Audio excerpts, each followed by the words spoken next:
Hey, it's me, Lila. Or maybe you'd know me as Raven. That's the name I wore when I stepped under the neon lights of Club Mirage, where the air was thick with smoke and secrets. 3 years ago, I was just a girl from a small Ohio town, dreaming of writing stories that'd make the world feel a little less lonely. I had big plans, college, books, a life beyond the cornfields. But life doesn't care about your dreams. When my dad got sick, everything fell apart. Cancer took him, and it took my future, too. I dropped out of college, moved to the city with $47 and a suitcase, thinking I could start over. But the city's a beast, it chews up dreamers like me. I was drowning in bills, working dead-end jobs, until a dancer named Jade handed me a lifeline, Club Mirage. I told myself it was temporary. Just dancing, just tips, just until I got back on my feet. But the club has a way of pulling you in, sinking its claws into you. I became Raven. Fierce, untouchable, a mask I wore so well I forgot who I was underneath. The money was good, but the cost was higher. Drugs, lies, men who thought they owned me, it all started to blur together until I was staring into a mirror and seeing a stranger. I hit rock bottom, lost my dreams, my family, myself. The stripper life almost ruined me. But this isn't just a story about falling. It's about fighting, about clawing your way back, about finding the girl you buried under the glitter and the pain. My name is Lila Monroe, and this is how I survived. Stick around. I'm telling it all, the good, the bad, the ugly. Because maybe my story will remind you that no matter how far you fall, you can still find your way home. My name is Lila Monroe, and I don't know when I stopped being myself.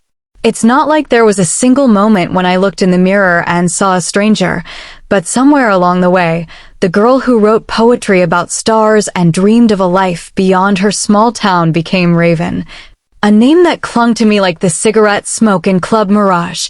I was 22 when I realized I was drowning, and by then, I'd been dancing under neon lights for 3 years, letting strangers' dollar bills define my worth.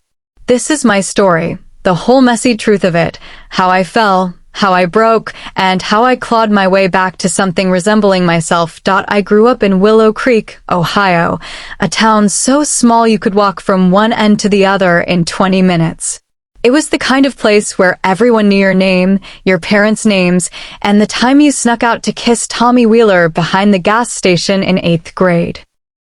I was the dreamer. The girl with a notebook always tucked under her arm, scribbling poems about the way the sky looked at dusk or the ache of a heart that hadn't yet been broken. My parents were proud of me, even if they didn't always understand me. Dad was a mechanic, his hands perpetually stained with grease, and Mom was a nurse, working night shifts at the county hospital. They weren't rich, but they loved me fiercely, saving every spare dime so I could go to college and become the first Monroe to escape Willow Creek's gravitational pull. I was 18 when I started at Ohio State, studying English literature. My head full of stories I wanted to tell. I'd sit in the library, surrounded by books, imagining my name on a spine someday. But life doesn't care about your dreams. Halfway through my freshman year, Dad got sick. Cancer, the kind that moves like wildfire, burning through everything in its path. The savings they'd scraped together for my tuition went to hospital bills, and Mom's smile faded with every chemo session. I couldn't watch them drown for me, so I dropped out. I told them it was temporary, that I'd go back when things got better, but Dad died 6 months later, and temporary became a lie I couldn't untell. I moved to Cleveland with $47 in my bank account and a suitcase full of clothes I'd outgrown. I thought I'd find a job, save up, rebuild my life. But the city was a beast, all sharp edges and cold concrete. I waitressed at a diner where the coffee was always burnt, then bartended at a dive bar where the regulars tipped in quarters and leers. The money was never enough. My studio apartment cost $800 a month, a roach-infested box with a leaky faucet and a mattress that smelled like someone else's regret. I was too proud to call Mom, who was grieving alone in Willow Creek, and too stubborn to admit I was failing. That's when I met Jade. She came into the bar one night, all sharp cheekbones and confidence, her laugh slicing through the noise like a blade. She was a dancer at Club Mirage, a strip club a few blocks away, and she saw me counting my tips, frustration etched on my face as I realized I'd come up short again. "You're pretty," she said, sliding onto a bar stool, her nails painted electric blue. "You ever think about dancing?" I laughed, thinking she was joking. Me? A stripper? I was the girl who wore oversized sweaters to hide her figure, who blushed when boys looked at her too long. But Jade didn't laugh. She leaned in, her eyes serious. "It's just dancing. You make your own hours, keep your tips, and you're out of that shithole apartment in a year max." She made it sound so simple, so temporary. I was desperate, and desperation makes you believe things you'd never consider otherwise. I went to Mirage the next night, just to see. The air was thick with cigarette smoke and cheap perfume, the bass thumping so hard it rattled my bones. Jade introduced me to Tony, the manager, a hulking man with a shaved head and a scowl that could curdle milk. He looked me up and down, not unkindly, and said, "You got a stage name yet?" I didn't, but Raven slipped out, a name that felt fierce, untouchable, everything I wasn't. He nodded, handed me a borrowed costume, a sparkly red bikini that barely covered anything, and told me to be ready in an hour. My first night was a blur of terror and adrenaline. I stood backstage, staring at my reflection in a cracked mirror, my brown hair teased into waves, my lips painted red, my eyes lined with coal. I didn't recognize myself. The DJ's voice boomed through the speakers. "Gentlemen, put your hands together for the one, the only Raven." The crowd roared, and I stepped into the spotlight, the heat of it burning my skin. I was terrible. My hands shook, my movements were stiff, and I kept my eyes on the floor, afraid to meet the gazes of the men leering from the shadows. But when it was over, I walked away with $300 in tips, more than I'd made in a week at the bar. That money was intoxicating, a lifeline in a city that kept trying to swallow me whole. I paid my rent, bought groceries, even sent a little to Mom, lying about where it came from. I told myself it was temporary, just until I got back on my feet. But the club has a way of sinking its claws into you. Jade and the other dancers, Star, Cinnamon, Velvet, became my family, or at least the closest thing I had to one after Mom stopped answering my calls. They taught me how to move, how to flirt, how to keep the customers wanting more without giving too much.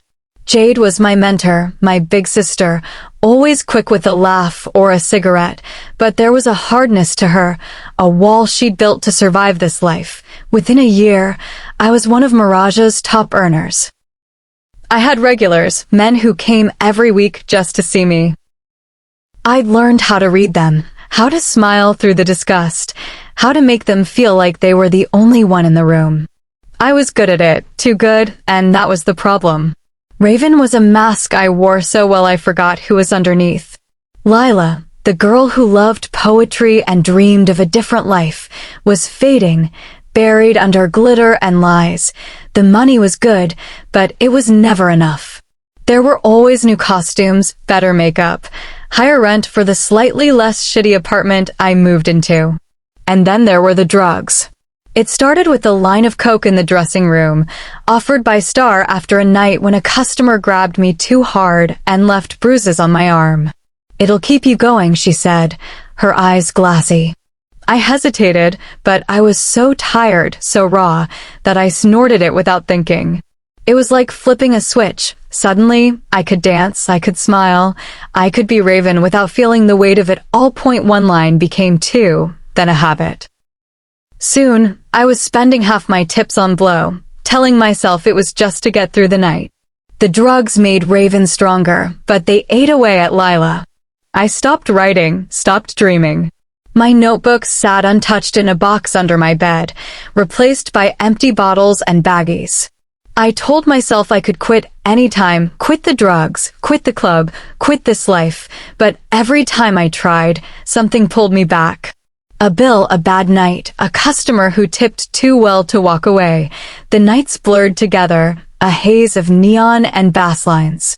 I'd dance until my feet bled, smile until my face ached, and then stumble home to my apartment, where I'd collapse into bed or onto the bathroom floor, depending on how much I'd taken. I started losing weight, my cheeks hollowing out, my eyes sinking into dark circles. Jade noticed, but she didn't say anything. She was too far gone herself, her own habit worse than mine. The other dancers kept their distance, sensing I was on the edge of something they didn't want to catch, and then there was Marcus. He was a regular, a businessman in his 40s with a wedding ring he never hid. He was different from the others, polite, almost gentle, with a sadness in his eyes that felt familiar. He'd tip me hundreds for a private dance, but he never touched me, never crossed the line. "You're too good for this place," he'd say, and I'd laugh it off, but his words stayed with me. They made me hope, and hope was dangerous. Marcus started coming more often, always sitting at the same table, always watching me with that quiet intensity. One night, he asked me to meet him for coffee outside the club. I knew it was a bad idea. Jade had warned me about men who thought they could save you, but I was so tired of being Raven, so desperate for a glimpse of Lila, that I said yes. We met at a diner across town, a place with fluorescent lights and sticky tables. He wore a suit, his tie loosened, and I wore jeans and a hoodie, my hair pulled back, no makeup. For the first time in years, I felt like myself. He talked about his life, his failing marriage, his daughter who barely spoke to him, his job that kept him in boardrooms and away from home. I told him about Willow Creek, about Dad, about the dreams I'd buried. He listened, really listened, and when he reached across the table to touch my hand, I didn't pull away. "I can help you," he said. "I know people. I can get you a job, a real one. You don't have to do this forever." I wanted to believe him, but I'd heard promises before. Still, I kept seeing him, dinners, late-night talks, moments that felt like they belonged to someone else's life. He paid for my apartment, bought me clothes, made me feel like I was worth something. For a while, I thought I could be Lila again, that I could leave Raven behind. But the club wouldn't let me go so easily. Tony got wind of my side hustle with Marcus. He cornered me in the dressing room one night, his voice low and threatening. "You think you're too good for us now, Raven? You bring in less than you used to. Step it up or you're out." The other dancers started to resent me, too, whispering that I thought I was better than them. Jade, who'd once been my closest ally, stopped talking to me, her eyes cold when we passed each other backstage, and Marcus wasn't what he seemed. I found out the hard way, one night when he showed up at my apartment unannounced, his eyes dark with something I hadn't seen before. "I've been good to you, haven't I?" he said, his voice low, almost threatening. "You owe me, Lila." I realized then that he didn't want to save me, he wanted to own me.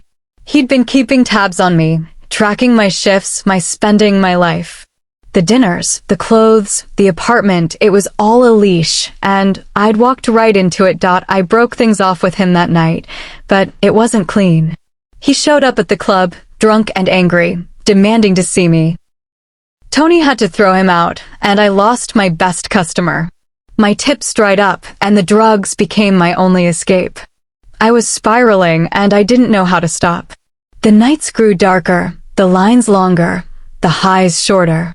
I'd look in the mirror and see a stranger, Raven, with her fake smile and hollow eyes, staring back at me. One night, I hit rock bottom. I'd been up for 2 days, high out of my mind, when I stumbled into the dressing room and saw Jade snorting a line off the counter. She looked at me, her eyes hollow, and said, "You're gonna end up like me if you don't get out." It was the first time she'd spoken to me in weeks, and her words cut deeper than any insult. I saw myself in her, the lines on her face, the emptiness in her gaze, and I knew I couldn't keep doing this. I quit the club that night. I walked out, left my costume on the floor, and didn't look back. But quitting wasn't enough. The drugs had their hooks in me, and without the club's money, I couldn't afford my habit. I sold everything I could, my phone, my jewelry, even the clothes Marcus had bought me, but it wasn't enough. I ended up on the streets, sleeping in shelters, begging for change, my body aching for a hit I couldn't afford. I was 22, and I'd lost everything, my dreams, my family, myself. It was Mom who saved me. I don't know how she found me, but one day, she showed up at the shelter, her face lined with grief, but her eyes fierce with love. "You're coming home," she said, and I was too broken to argue. She took me back to Willow Creek, to the house where I'd grown up, and she helped me get clean. Detox was hell, sweat, screams, nightmares that felt like they'd never end, but Mom never left my side.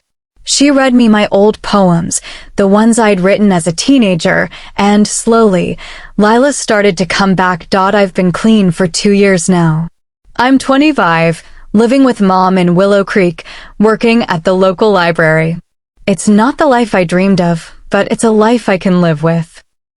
I started writing again, filling new notebooks with stories about the girl who danced under neon lights and almost lost herself. I don't know if I'll ever publish them, but they're mine, and that's enough for now. The club almost ruined me, but it didn't. I'm still here, still fighting, still Lila. And that's something no one, not Marcus, not Tony, not even Raven, can take away.